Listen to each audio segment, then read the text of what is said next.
Hey rail fans, welcome back to the channel, or welcome if you're new. This video actually shouldn't be too long. I'm not doing any service playthrough today, but I really want to talk about the dispatcher, the core dispatcher for Train Sim World. Things are just reaching a point now where it's just really starting to become irritating, and I want to preface this video by saying this is not related to any route in particular. Yes, on routes where there is a more busy, a more lively timetable, you're going to get more trains being stuck at red signals or just slightly passing them and getting stuck. I'm aware of this. I'm used to it happening, but I have noticed on the new Long Island Railroad commuter as well as the New York to Trenton route, this is something that happens quite frequently and quite consistently now. And I just feel like, with the game advancing and the timetables becoming better as they should, the dispatcher just can't quite handle the volume of traffic. I don't know if that's the problem or if there's a deeper issue at play here, but I'm going to show you exactly what I'm talking about in this video. So I just finished a service that was from New York Penn to Ronkonkoma. Now it ends in Hicksville because obviously the Long Island Railroad commuter route doesn't go that far, and nor did the original Long Island Railroad route. So as I was completing my service, I was taking my train through Sunnyside Yard, then of course towards Jamaica, and I was noticing that, at 7 o'clock in the morning, there were no other services that were passing me, and I was wondering what was going on. So within the first couple of minutes of starting this service, a ton of trains were already getting stuck around Jamaica. Now I reported this on the forums and did not realize that there is an issue with this train or this signal in particular. For some reason, the signal just won't clear for this train, and because of that, it's got not one, but 2, 3, 4, 5 plus trains all completely stuck behind one another. They come all the way down here and continue to head east. Probably at this point, close to a dozen trains stuck. There are a few trains that are moving, but definitely will get stuck as they reach the long line near Jamaica. Now here's the problem. So if you're playing in timetable mode, ever since we got Train Sim World 4, we now have the ability to remove services. So if you suspect that a train is the problem train, you can actually remove it, and within time, the timetable is actually going to fix itself. Number one, it sucks that we have to do this. I don't feel like the player should have to be trying to fix the timetable because the dispatcher can't handle, the amount of trains that we have here.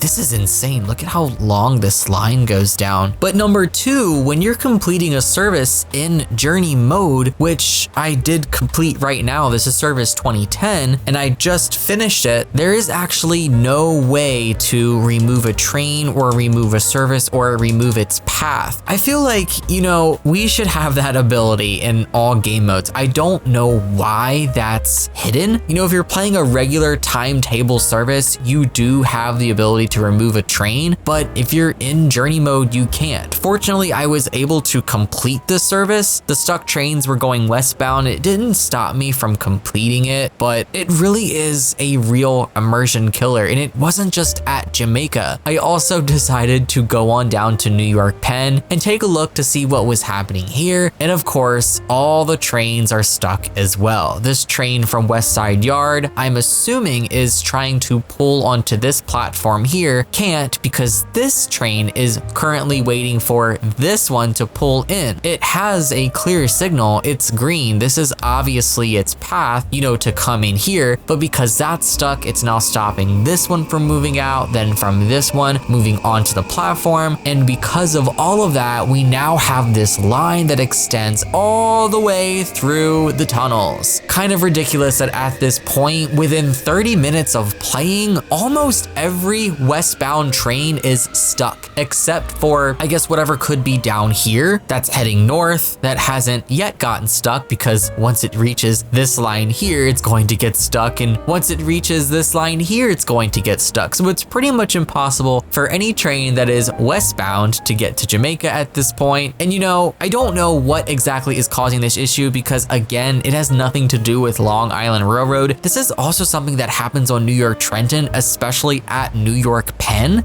Sometimes if you spawn 5 to 10 minutes before a service, the timetable won't get stuck. it's weird. I don't understand why it's happening, but you know, when they simulate the timetable, they're simulating it from one point, basically. Meaning they're simulating it from the origin, wherever I guess it starts. I don't know what time it technically is considered started, if it's, you know, midnight in the game or not, and they just simulate it from that point forward. And you know, you would think if they did that and there were no errors, things should be good, but you have to think that when you jump into the game and you're playing it from that point forward, you can basically jump into the timetable at any point. You know, when you click on a service in service mode, or if you spawn on foot, you're choosing so many different times of the day that you're spawning in, basically. So it's possible that at that moment that you spawn in at any given time, that's going to cause issues because the timetable wasn't simulated at every possible starting point that the player could start at. It was only simulated at one point. That's at least what I've learned from, you know, reading the forums and stuff, but I don't know what's going on with the dispatcher, but I just think it's definitely time that Dovetail really needs to allocate some resources to trying to figure out what is going on with it and get it fixed, because it's a major issue that is starting to plague almost every single route at this point, and it really takes away a lot of its enjoyment for me, and it breaks immersion as well. I'm the kind of player that likes to jump into a service, take it all the way to the end of the line, jump on another service and play that and bring it back, and I like to spend a couple of hours in timetable mode. But with the dispatcher not behaving correctly and not handling, you know, the trains and the pathing of them right, it makes that task almost impossible, as just like what I've showed you, you know, the line ends up getting stuck after 20 minutes, sometimes 30 minutes. Usually I have a lot longer than that before things start getting stuck, but sometimes it happens quicker than others, and unfortunately on this run I'm not going to be able to take a train all the way back because everything's stuck at Jamaica, but because I'm playing in journey mode, I have no way to delete the train. So I definitely think that's something that Dovetail needs to look into first, is removing or lifting that restriction that lets us remove the trains. You know, if the dispatcher's not going to behave properly, okay, whatever, it's unfortunate, but at least give us the ability to help it out a little bit, you know? But also, just speaking in terms of playing in the traditional timetable, I don't think players, you know, spending the amount of money on this game that we are should have to be going onto the map and deleting trains so that things actually function properly. I get that in game development things don't always work the way that they should. You know, it's game development, things happen, but I feel like an issue like this, it's just hard to excuse because this is such a major issue, you know? Like, this isn't a tiny little bug, a tiny little scenery issue, or a tiny piece of information missing from a train or a consist. This is like a core issue that affects most routes. So let's say Dovetail is looking into it and they're trying to fix it. I would definitely at least appreciate a little more transparency, because I feel like I see people talking about the stuck trains a lot, yet they almost never acknowledge it or at least say, you know, they're trying to work on fixing it. I understand that they're a business and that they need to keep churning out DLC so that they can turn a profit, but there comes a point when I am just not really interested in picking up any more routes and spending my hard-earned money, because I am like, oh geez, so am I also going to encounter this issue on this route as well? You know, a core dispatcher issue that plagues so many routes. Also run into this on London Commuter as well. Like, it's so many routes at this point. I think a good place to start would be giving us the ability to delete trains in journey mode. And another thing that I suggested on the forums, I don't know how possible this is, if there is a train that is stuck, you know, obviously all these trains are stuck because they're waiting behind one train that wasn't given, you know, the signal to pass. I don't know if there's any way that they could put this into the coding of the game, but it would be nice to know which train is the problem train, because here obviously you know what the problem train is, but sometimes you don't, because I've deleted services that were stuck that I thought were at the beginning of the line. Everything starts moving again, and then within a couple of minutes everything gets stuck again. So it would be nice if there was a way that you could see exactly which train was stuck. Maybe the whole consist just highlighted in red, and then that way if you were in timetable mode you could select it, you could hit remove train, and then things would resume as normal. And then if things got stuck again, you could see which train was the problem train. So, you know, if it's not something that they can fix, I would at least appreciate some tools or some new features that would make it easier for us as players players and consumers, people that are spending their hard-earned money on this, to try and clear up some of this mess, because this is just, it's ridiculous. I was kind of scared to make this video because I love this route. I think Long Island Railroad commuter is amazing. And other than this, it's practically perfect. Like, this issue really doesn't even pertain to the route. That's the thing. It happens on so many routes. It is a core dispatcher issue. Again, I want to reiterate that as many times as I can. I don't care if I sound like a broken record, because I don't want this to stop you guys from wanting to purchase this route, because it's not this route. When I play New York Trenton, everything freezes up around New York Penn eventually. It gets bad. And also Boston Sprinter, the signaling on it is so good. Brandon did the signaling. Everything functions amazingly, but the trains just get stuck eventually because of that core dispatcher issue. So it has nothing to do with the route itself. There are probably at least half a dozen routes that I've played that I've encountered this issue happening within 45 minutes. And I think it's time that someone made a video about it, because it's just ridiculous. So with that being said, my rant session is practically over, though I kind of see this more as just constructive feedback, because, you know, Dovetail releases some great routes and I am willing to throw my money at them for stuff, especially when it comes to a route as great as Long Island Railroad commuter. But we needed to talk about the elephant in the room, and that is the dispatcher. Thank you guys for tuning in and listening to me, dealing with me. That's it for this video. I appreciate you guys for clicking and watching, and until next time, so long and happy rail simming. Bye guys.